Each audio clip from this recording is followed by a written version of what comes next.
Sveiki gerbėmieji. 1058 Ukrainos karo diena.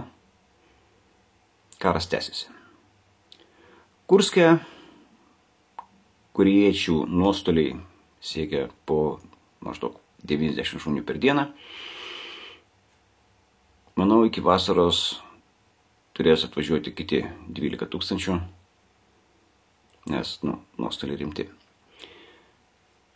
Moldova pasiūlė teikti dujas Padniestrei. Padniestrė atsisakė, nes tikisi gauti dujas kažkokiu būdu iš Rusijos. Nes Moldova teikdavo dujas į Padniestrę, o Padniestrė gamina 80% elektros poreikių Moldovai. Matau, kaistantį konfliktą, čia gali kažkas nutikti ateityje. Kokia ateitis artima ar tolima, aš nežinau. Pirmadienis bus labai svarbi diena, nes Trumpas jau bus einantis pareigas prezidentas. Dirbtinio intelekto tie lustai,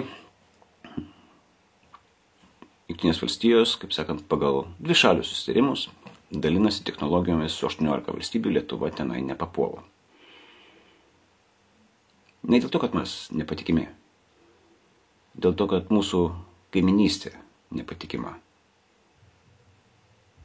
Tokia sudėtinga. Jungtinės karalystės premjeras lankosi Kijeve. Kijevas apšaudytas. Žurnalistai rašo, buvo pasikėsinta į premjerą. Šiaip jisai galėjo tiesiog atsitiktinai pakliūti. O tai, kad Ukraina yra apšaudoma, yra ne naujiena, tai yra kasdieninė veikla. Šiek tiek pasikeitė taikinių prioritetai. Rusai dabar daugiau taikosi į dujų infrastruktūrą. Dujos yra skirtos šildymui, žiema. Tai jeigu anksčiau prioritetas matėsi elektra, tai dabar matosi biški elektros mažiau, daugiau dujų. Tai dujų karas tęsiasi. Internete prašoko tokia informacija, kad ukrainiečiai atakavo dujotiekį Juodojoje jūroje, kuris rusiškas dujas pumpuoja į Turkiją kaip tranzitą. Manau, kad feikas.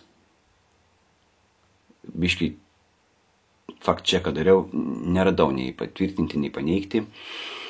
Tai manau, kad ekonominis ir informacinis karas vyksta kartu. Ne visada problema yra iš tikrųjų tokia, apie kokią mes ją perskaitom žiniasklaidoje. Yra tokia patarlė, jeigu tikit viskom, ką skaitote, mažiau skaitykite. Čia toks kaip ir patarimas. Pasakojau apie Vladislav Ševčenko, sužeistas karys, be kojos. Išvažiavo namo, realiai gydymo nebaigė, protezo neturi, bet aš jį vakar pakalbinau. Sakau, ar gali papasakot, kaip buvai sužeistas, nes manau, kad žiūrovom tokios nuoširdžios detalės yra smalsu, įdomu.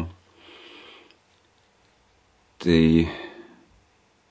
nuėjom į Leleko, jisai labai norėjo kažkur pavalgyti, mes padarėm išleistuvių tokią vakarienę. Ir tai buvo tas pats staliukas, prie kurio aš išleistuvių vakarienę dariausi su amerikiečiu, kuris namo išvažiavo. Tai tie abudu kariai iš vienos palatos, kurie nesusišnekėjo, jie šiandien jau abudu ne Lietuvoje išvažiavo namo.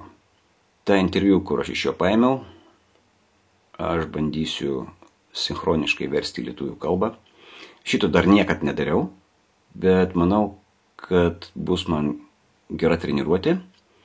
Nežadu, bet manau, kad per savaitę man gali pavykti. Taip ir vadinsis pokalbis su Vladislavu Ševčenko. O jums visiems sveikatos, stiprybės, geros dienos.